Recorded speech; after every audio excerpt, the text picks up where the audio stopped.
ما جعل اللہ للرجل من قلبین فی جوفہ، اللہ تعالیٰ نے کسی انسان کے دل میں دو دل نہیں رکھے، کسی کے سینے میں، کسی کے پیٹ میں، یہاں پہ جوف جو ہے خالی جگہ کو کہتے ہیں، تو سینے کے اندر، کیونکہ یہ کیویٹی کہلاتی ہے، چیسٹ کیویٹی، اور پھر دوسری جو ہے ایبڈومینل کیویٹی ہے، تو اس میں دو دل نہیں رکھے ہیں، مگر دل ایک ہی ہوتا ہے۔ اسی طریقے سے گویا کہ بات کہی جا رہی ہے، کہنے کو تو ہم کہہ دیتے ہیں کہ دل جو ہے اور ہمارے دل یکجا ہو گئے ہیں، دل سے دل مل گیا، رہتا تو دل ہی رہتا، ایک ہی رہتا ہے انسان کا اپنا دل۔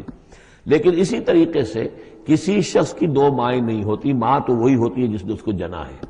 اور کسی شخص کا بیٹا جو ہے، بیٹا وہی ہوتا ہے جو اس کی صلب سے پیدا ہوا ہو۔ باقی یہ ہے کہ منہ بولا بیٹا جو وہ بیٹا نہیں بن جاتا۔ وما جعل ازواجکم اللہ،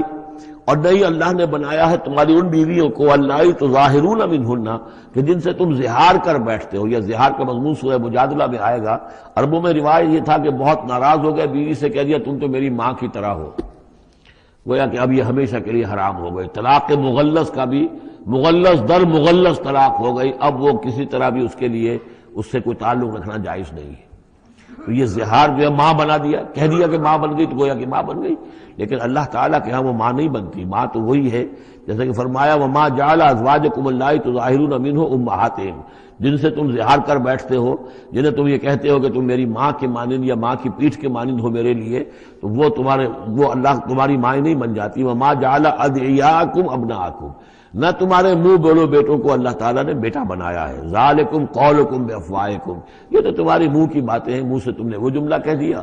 تم تو میری ماں کی مانند ہو یا ماں کی پیٹھ کے مانند ہو، اور اسی طریقے سے کہہ دیا تم میرے بیٹے ہو، بیٹا تو وہی ہوگا۔ واللہ یقول الحق، اللہ تعالیٰ حق فرما رہا ہے، وہو یہدی السبیل، اور وہی سیدھے راستے کی طرف ہدایت دینے والا ہے۔ ادعوہم لآبائہم، لوگوں کو پکارا کرو ان کے باپوں کے ساتھ، باپوں کے نام کے ساتھ، چنانچہ یہ حکم ہے۔ اگر آپ نے کسی کو لے لیا ہے، کوئی اپنے بھتیجے کو، بھانجے کو، آپ کے ہاں اولاد نہیں ہے، تو بہت سے مسائل آ جاتے ہیں، لوگ کہتے ہیں کہ میں اپنا نام لکھوا دوں اس کے باپ کی جگہ تاکہ اس کو پتہ نہ چلے، چھوٹے سے بچے کو لے آئے تو اب وہ کیا کہے گا کہ یہ میرے اصل والدین نہیں ہیں، میرے والدین تو وہ تھے، بڑا ہو کر معلوم ہوگا۔ تو ایک یہی سمجھیے کہ سائیکولوجیکل شوق جو پہنچتا ہے، اس سے بچانے کے لیے بعض لوگ سوچتے ہیں کہ ہم اپنا ہی نام درج کروا دیں وہاں پر، اور اس کا نام ولدیت اسی کی، لیکن نہیں، یہ حرام مطلق ہے۔